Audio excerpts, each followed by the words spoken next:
So it looks like we might be heading towards a recession. According to Bloomberg Business, there's now a 72% chance of there being a recession by Q1 of 2024. Should you still invest during a recession? Yes, but taking a more defensive approach might not be a bad idea. In today's video, I'll be going over 5 possibly recession-proof ETFs that you can consider buying to help limit your downside potential. Before we get into the video, don't forget to smash the like button and subscribe for more future content. Let's dive right in. In case you don't know what an ETF is, an ETF, or an exchange traded fund, is basically a huge basket of stocks that tracks an underlying index, such as the S&P 500 or the Nasdaq. ETFs are one of the best ways to diversify and lower your volatility. Because ETFs are so diversified, in general, ETFs tend to fall less than individual stocks during economic downturns. Here are the 5 ETFs that are possibly recession-proof. The first ETF on this list is Vanguard's Consumer Staples ETF, otherwise known as VDC. This ETF comprises of stocks from companies that provide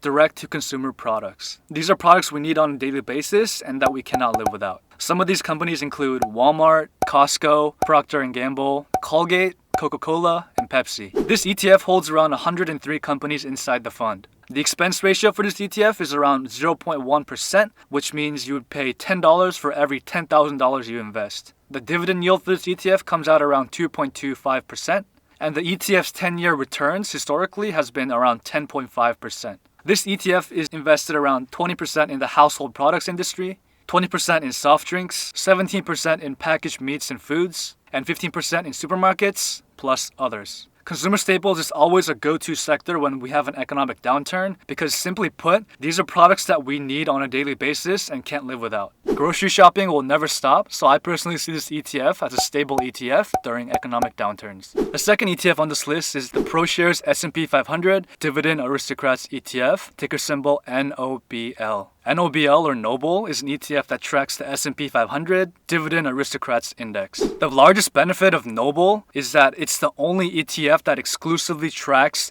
the Dividend Aristocrats in the S&P 500, otherwise known as companies that have consistently increased their dividends for the past 25 years or more. Noble's holdings, which are often household names such as Procter & Gamble, Clorox, and 3M, generally have had stable earnings, solid fundamentals, and strong histories of profits and growth. Noble has a demonstrated history of navigating turbulent markets by capturing the gains of most rising markets and fewer of the losses in falling markets. This ETF has around 64 companies inside the ETF. It has the expense ratio of 0.35%, which means you would pay $35 for every $10,000 invested. The current dividend yield for this ETF comes around 1.54%. The 5-year return on this ETF comes to around 10.5%. This ETF is invested around 21% in the consumer staples industry, around 11% in healthcare, and 7% in consumer discretionary. These are all sectors that tend to see less losses during economic downturns. I personally really love this ETF because you're investing in stable, blue-chip companies that have paid their shareholders consistent dividends,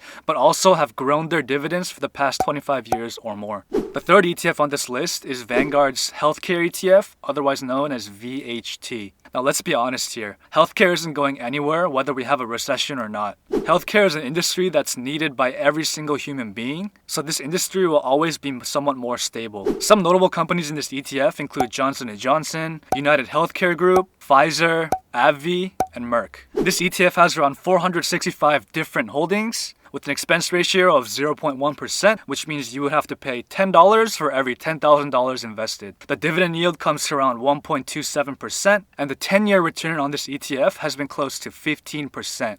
28% of VHT is in pharmaceuticals, 18% in healthcare equipment, 17% in biotechnology, and 12% in managed healthcare, plus other sectors. As the aging population increases, healthcare will always be around and be needed by every single human being. It doesn't get more stable than that. The fourth ETF on this list is Vanguard's Dividend Appreciation ETF, otherwise known as VIG. This ETF tracks the S&P 500 Dividend Growers Index. This ETF also focuses on companies that have a track record of increasing their dividends year over year. Dividend-paying stocks are a major source of income for investors when there's a market downturn and share prices fall. These types of dividend-paying companies offer safety in forms of payouts, while at the same time providing stability as mature companies are less volatile during market swings. VIG has around 289 different holdings with a super low expense ratio of 0.06%, so $6 for every $10,000 invested. The dividend yield is around 1.77%, and the 10-year return comes out to around 12%. 23% of this ETF is in information technology, 16% in healthcare, 13% in consumer staples, plus other sectors. Dividend-paying companies can be a great source of income when stock prices fall. Having an ETF with generally stable dividend-paying companies with mature historical growth is a great combo for a generally stable ETF. The final ETF on this list is Invesco's Dynamic Food and Beverage ETF, or ticker symbol PBJ. This ETF aims to track companies solely in the food and beverage industry. These products continue to see steady demand even during economic downturns. Let's face it, we as humans need food and beverage to survive. Because the food and beverage industry is a necessity, even during economic downturns, there's less risk of downside. PBJ has around 31 different holdings with an expense ratio of 0.63%, which means you would pay $63 for every $10,000 invested. The dividend yield is around 1.1%, and the 10-year returns comes to around 9.6% for this ETF. Almost all the holdings in this ETF are in the food and beverage sector. Us as human beings will always need food and beverage to live, so this ETF may provide a peace of mind. A possible recession can be totally daunting.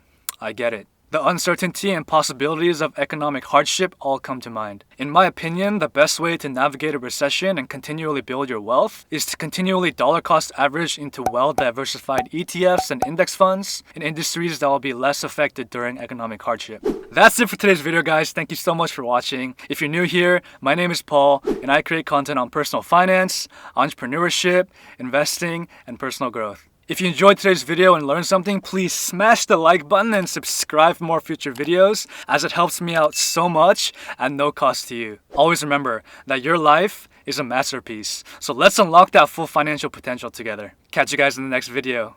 Peace.